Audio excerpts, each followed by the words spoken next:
Hi, everybody. This is Quint Lears with newhomesales.com. I'm here with my friend, sales legend, new home expert, Bob Schultz. Bob, thanks so much for joining us. Thank you for inviting me. I'm glad to be here. Yeah, and we are actually at FPG for Performance Unleashed. Bob's one of the speakers, and thanks for agreeing to just sit down and do a little visit with us. My pleasure. Today is all about unleashing human performance, so that's what we're going to talk about. Yeah, that's amazing. And congratulations to FPG and all of their success. They're doing an amazing job. This has been an amazing event so far.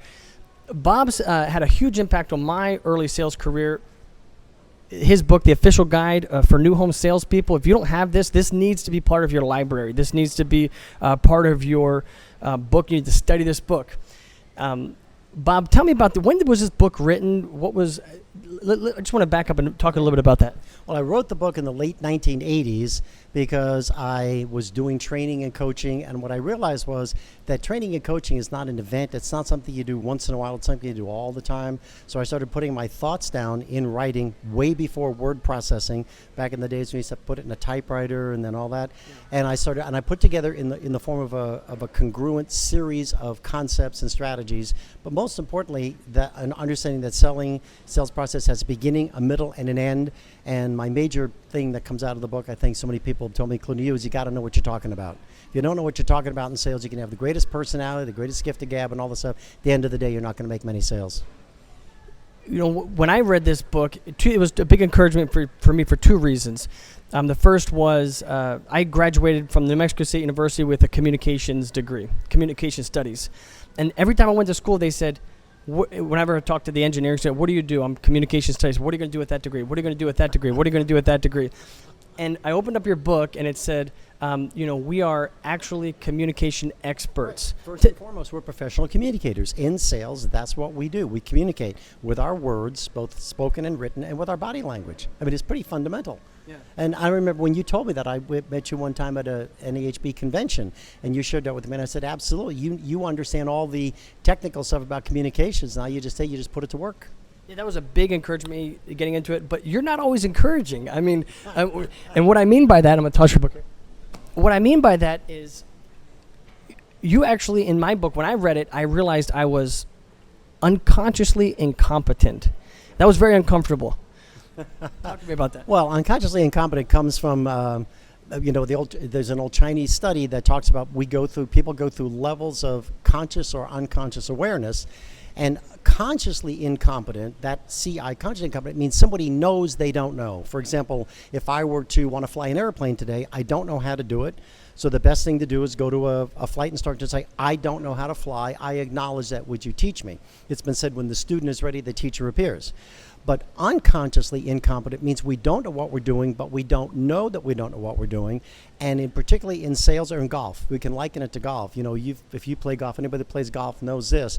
If you're pretty coordinated, you can pick up a set of clubs and go out and play golf. Now, you might shoot 110 or 120, but after 4 or 5 days, you're an experienced golfer. You still don't know what you don't know.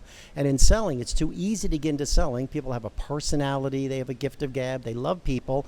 And they get out, and then all of a sudden they make a sale or get a listing, as the case may be, and then they get a check for that. They go, look at me, I must be good. And they still don't know, so they're unconsciously, they don't know what they don't know. The goal is to get them from unconscious incompetence to conscious incompetence quickly. Conscious incompetence means I am ready to learn. Then from there we go to conscious competence, which means when I have to do it, I can do it. Whether it might be in role playing or a mystery video shop or in baseball, getting up and hitting, whatever it is, when I have to do it, I can do it. Unconsciously incompetent means I do it without thinking about it.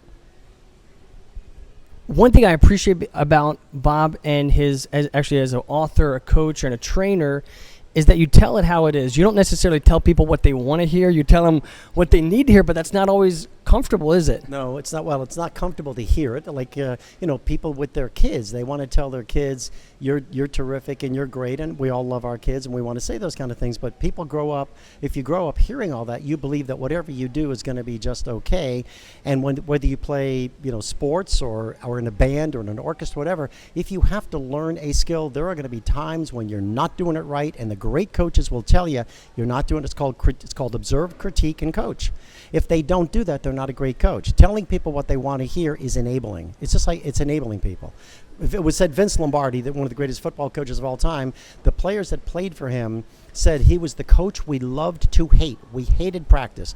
We hated the way he made it until we won Super Bowls. Then we loved him because we recognized he did it for us. If you suck, Bob will let you know that.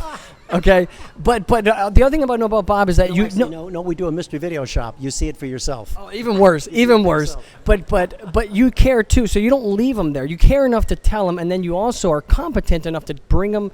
You ever heard that quote where it's like, "I love you enough to tell you, and also love you enough not to leave you where you are," and stuff like that. Well, the easiest thing to do is to placate. At the National Speakers Association, one time I heard this great speaker get up there and talking to the new people. I was doing a program with them, an introduction to the NSA, and he said, and when he said it, I knew what he was doing. And he asked everybody there, how many of you would like to learn today how to get a standing ovation at every presentation?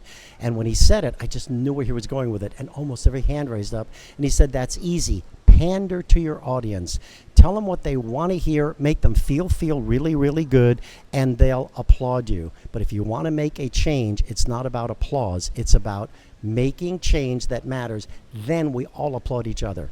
And I'll never forget him saying that. If you want to pander to people, they'll applaud you. And I'm, maybe I'm privileged to have breakfast with you this morning. That was a lot of fun.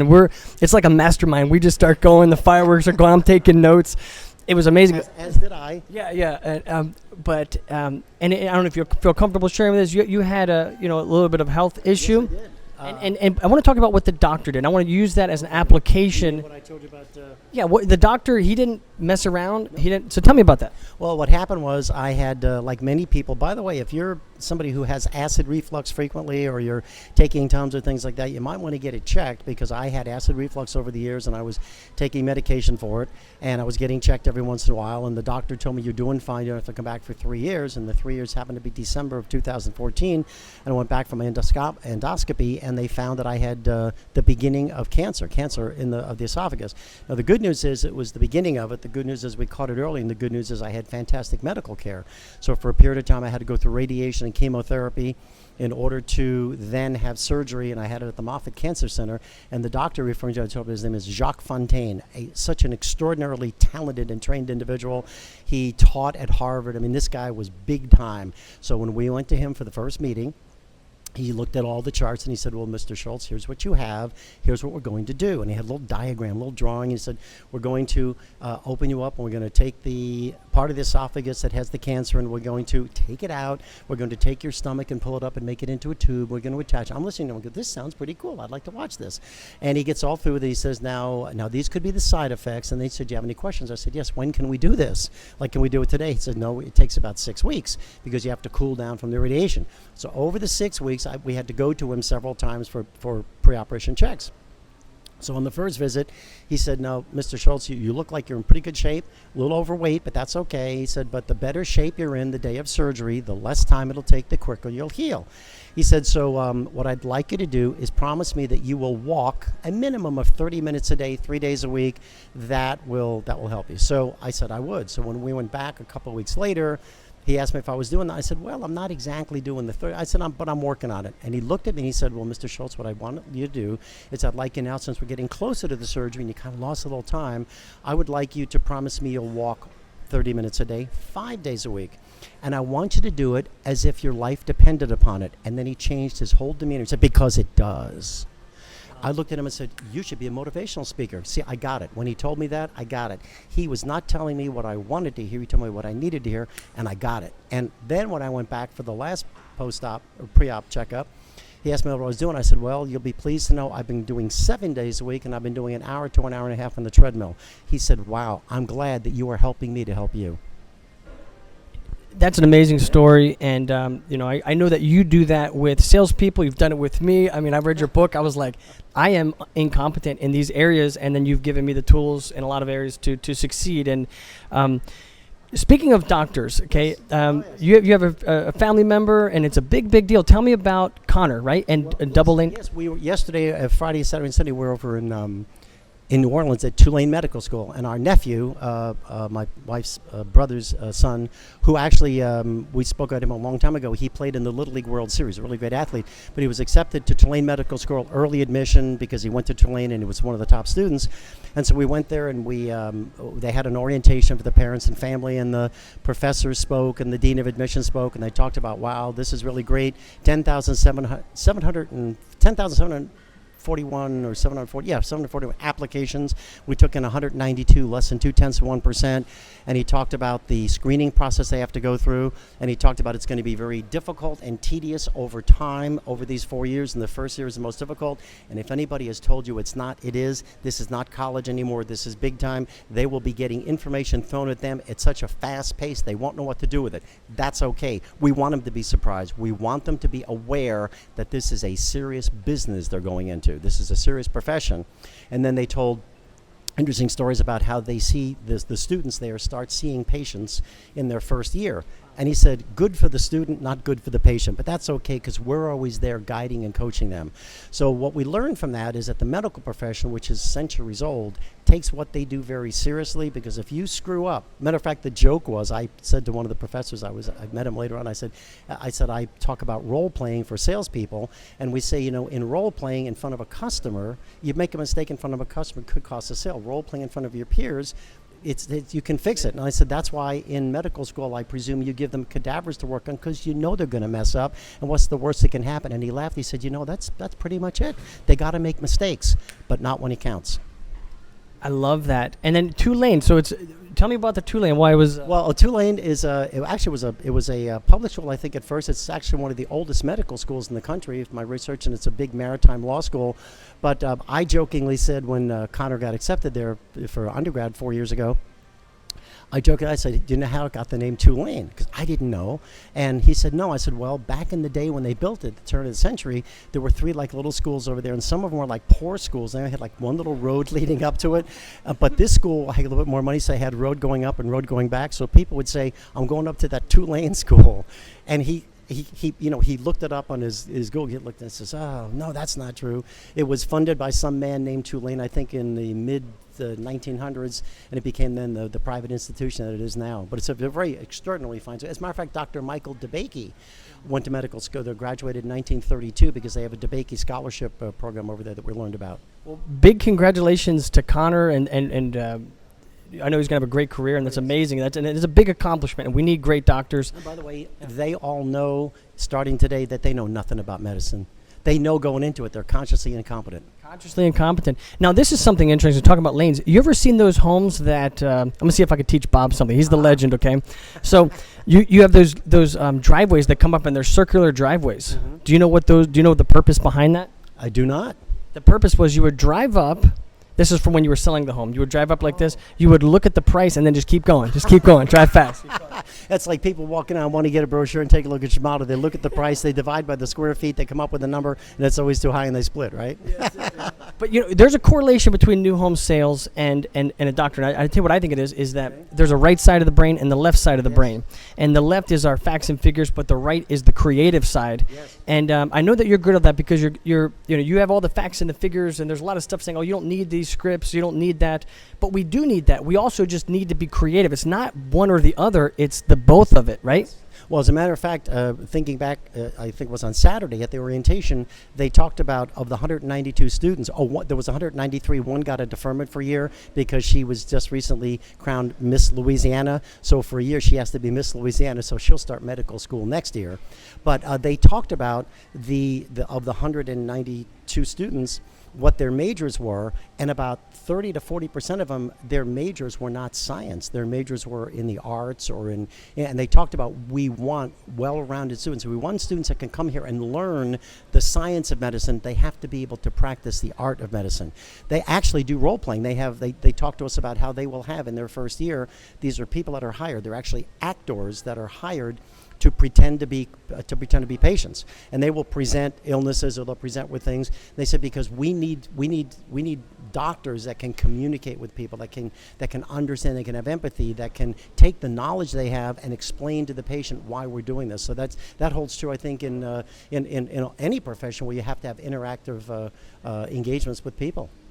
One thing I love about Bob, I know that you're just deeply passionate about the industry. You're at every single international builder show. I mean, for how many years now? Over 40.